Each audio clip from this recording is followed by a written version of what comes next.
नमस्कार साथियों, मैं Lokesh Sehrawat Lord Krishna coaching centre के यूट्यूब चैनल पर आपका स्वागत करता हूं। भाई आज पढ़ेंगे हम ज्योग्राफी के एक बहुत इंपॉर्टेंट टॉपिक और थोड़े कंफ्यूज करने वाले भी हैं। क्षुद्र ग्रह, उल्का, धूमकेतु। ठीक है, क्षुद्र ग्रह क्या होते हैं, उल्का क्या होते हैं और धूमकेतु क्या होते हैं।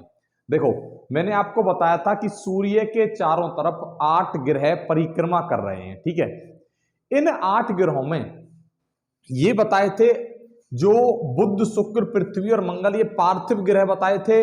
और इनके बाद बृहस्पति ग्रह बताए थे, बृहस्पति, शनि, अरुण, वरुण। और इनके बीच में छोटे छोटे आकाशीय पिंड हैं। ठीक है, छोटे छोटे आकाशीय पिंड हैं, इन्हें कहा जाता है क्षुद्र ग्रह। ये होते हैं क्या? क्षुद्र ग्रह। क्षुद्र ग्रह, ये क्षुद्र ग्रह हैं। कई बार क्वेश्चन पूछा जाता है कि क्षुद्र ग्रह किन ग्रहों के बीच में? क्षुद्र ग्रह मंगल और बृहस्पति ग्रह के बीच में है। ये इन ग्रहों के ही टूटे हुए टुकड़े होते हैं। ठीक है, और इन टुकड़ों को जब मंगल ग्रह के जो ग्रेविटेशनल फोर्स है, जो गुरुत्वाकर्षण बल है, मंगल ग्रह अपनी तरफ कभी कभी खींच लेता है। ठीक है, और मंगल ग्रह ने मान लो ये पिंड अपनी तरफ खींचे और मंगल ग्रह यहां से, क्योंकि मंगल ग्रह भी परिक्रमा कर रहा है, और मंगल ग्रह अपने स्थान को छोड़कर आगे चला गया। ये मंगल ग्रह यहां से यहां पहुंच गया और इसका प्रभाव अब ये अन्य ग्रहों तक पहुंचेंगे। ठीक है, जब ये मंगल ग्रह अपने स्थान को छोड़ के आगे चला गया तो ये पिंड अपनी दिशा में आकर पृथ्वी की तरफ भी आ जाते हैं। लेकिन पृथ्वी के अंदर जो वायुमंडल है हमारा, ये वायुमंडल इनको अधिकतर टाइम रोक देता है। हर बार ये पृथ्वी तक नहीं पहुंचते, अधिकतर टाइम वायुमंडल इन्हें रोक देता है, लेकिन कई बार ये पृथ्वी तक भी आ जाते हैं।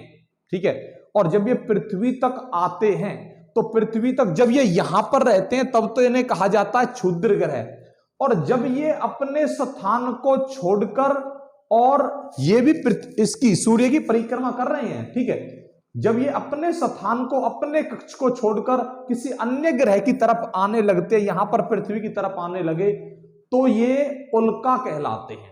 क्या कहलाते हैं? उल्का। अपने स्थान पर हैं क्षुद्र ग्रह और अपने स्थान को छोड़कर अगर ये पृथ्वी की तरफ आने लगते हैं तो क्या कहलाते हैं? उल्का। और जब ये पृथ्वी पर आकर गिर जाते हैं, ठीक है, पृथ्वी पर आकर गिर जाएंगे तब कहलाएंगे उल्का पिंड। उल्का पिंड। तीनों में अलग अलग अंतर है, एक बार फिर बताता हूं। अगर मंगल और बृहस्पति के बीच में है तब तो कहलाते हैं क्षुद्र ग्रह। ठीक है, और जब अपने स्थान को छोड़कर पृथ्वी की तरफ आने लगते हैं तब कहलाएंगे ये उल्का। ठीक है, जब ये अपने स्थान को छोड़कर पृथ्वी की तरफ आने लगे तब कहलाएंगे उल्का, और अगर पृथ्वी पर आकर गिर जाते हैं तब कहलाएंगे उल्का पिंड।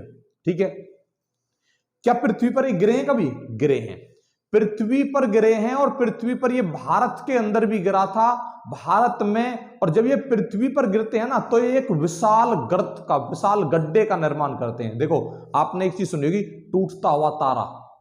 ठीक है, कहते हैं ना कि विष मांग लो टूटता हुआ तारा है। ठीक है, तो जो विष मांगने वाला टूटता हुआ तारा, ये वो ही उल्का होता है। ठीक है, लेकिन जब ये पृथ्वी की तरफ आते हैं तो पृथ्वी की तरफ पिंड, पृथ्वी के पृष्ठ पर, पृथ्वी पर गिरने के बाद ये एक विशाल गर्त का निर्माण, एक गड्ढे का निर्माण करते हैं। और जहां पर ये गड्ढा करते हैं, ऐसे ही महाराष्ट्र के अंदर ये गिरे थे और महाराष्ट्र में एक गड्ढे का निर्माण किया था। और आज उस गड्ढे की जगह पर एक झील है, और उस झील का नाम क्या है? उस झील का नाम है लोनार झील।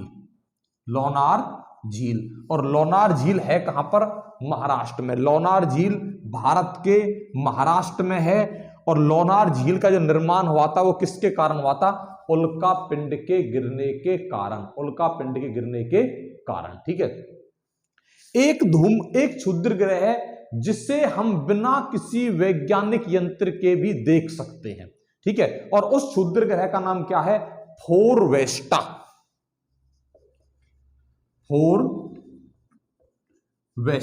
ठीक है, क्वेश्चन क्या क्या आते हैं इसमें से एक बार रिवीजन करते हैं कि क्षुद्र ग्रह किन ग्रहों के बीच में पाए जाते हैं, मंगल और बृहस्पति, इंपोर्टेंट क्वेश्चन।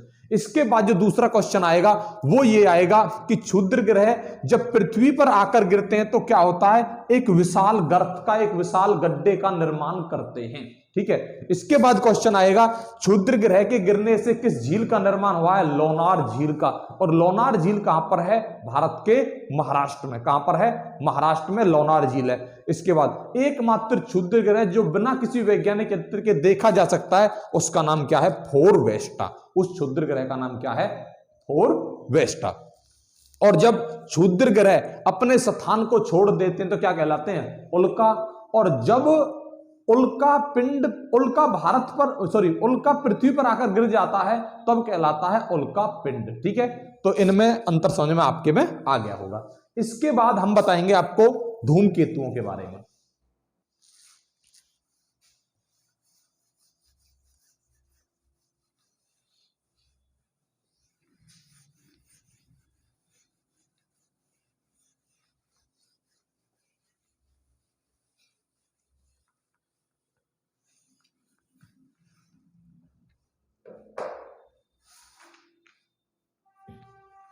देखो धूमकेतु क्या होते हैं, 8 ग्रह हैं और इन ग्रहों से पीछे बहुत सारे छोटे छोटे पिंड हैं और वो पिंड गैस और धूल के पिंड हैं। ठीक है, ये ग्रह हैं, इन ग्रहों से पीछे बहुत सारे छोटे छोटे गैसीय और धूलीय पिंड, धूल के पिंड हैं और वे पिंड भी सूर्य की परिक्रमा कर रहे हैं।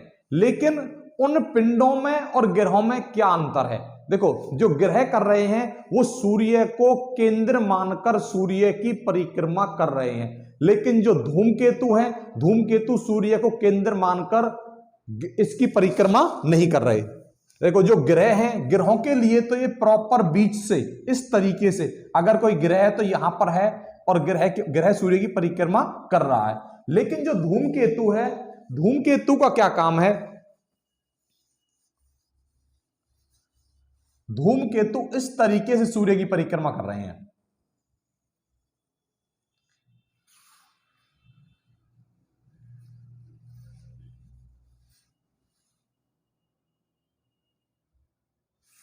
अब सूर्य की परिक्रमा तो हुई, लेकिन क्या सूर्य को केंद्र बिंदु बनाया गया, नहीं, ना तो सूर्य को केंद्र बिंदु बनाया गया और तब सूर्य की परिक्रमा हुई है, तो सूर्य बिल्कुल बीचों बीच में नहीं है। ठीक है, अब ये धूमकेतु क्या होते हैं, धूमकेतु ये सूर्य की तरफ जब आते हैं ना, सूर्य के नजदीक आते हैं तब दिखाई देते हैं।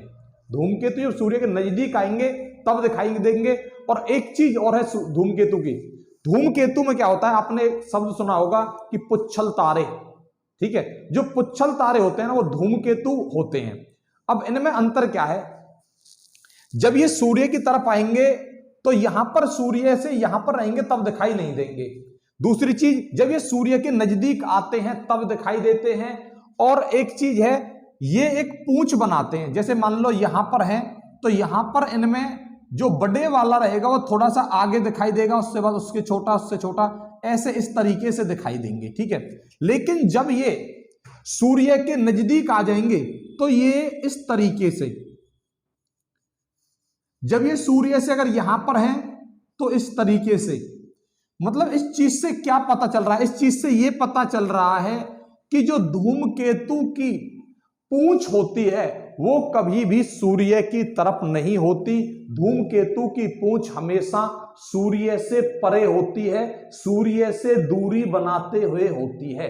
क्वेश्चन क्या आता है, धूमकेतु की पूंछ कहां होती है, सूर्य से परे या सूर्य से दूरी बनाती हुई। धूमकेतु होते क्या हैं, धूमकेतु होते हैं गैस या धूल के पिंड, गैस या धूल के पिंड होते हैं। एक धूमकेतु है जिसका नाम है हेली, हेली नाम का एक धूमकेतु है। और जो हेली नाम का धूमकेतु है इसका जो परिक्रमण काल है, जो सूर्य की परिक्रमा करने का समय है वो है 76 वर्ष। ठीक है, पहले यह बताया जाता था कि धूमकेतु एक बार आने के बाद दोबारा नहीं आते, लेकिन दोबारा धूमकेतु आते हैं। ठीक है, तो 76 वर्ष बाद हैली नामक धूमकेतु आता है, मतलब पृथ्वी से जो दिखाई देता है। ठीक है, तो जो हैली नामक धूमकेतु था अंतिम बार 1986 में दिखाई दिया था, 1986 में अंतिम बार दिखाई दिया था। और अब 72 साल बाद, मतलब 2062 में, 2062, हाँ जी,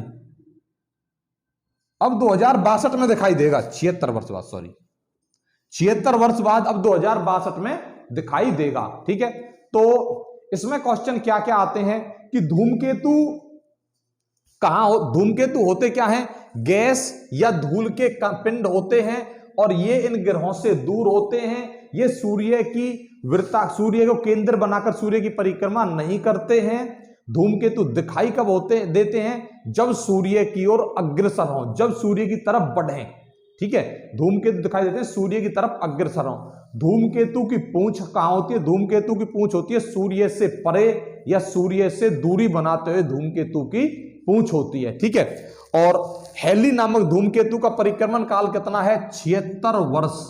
हैली नामक धूमकेतु का जो परिक्रमण काल है वो कितना है, 76 वर्ष। हैली नामक धूमकेतु कब दिखाई दिया था, 1986 में। हैली नामक धूमकेतु भविष्य में कब दिखाई देगा, 2062 में, 2062 में। ठीक है, क्षुद्र ग्रह बताए थे, क्षुद्र ग्रह किन ग्रहों के बीच में, मंगल और बृहस्पति के बीच में बताए थे। ठीक है, क्षुद्र ग्रह एकमात्र क्षुद्र ग्रह बताया था जो बिना किसी वैज्ञानिक यंत्र के देखा जा सकता है, फोरवेस्टा। कौन सा बताया था, फोरवेस्टा। ठीक है भाई, इसी के बाद हम इस चैप्टर को समाप्त करते हैं। वीडियो देखने के लिए धन्यवाद, थैंक यू।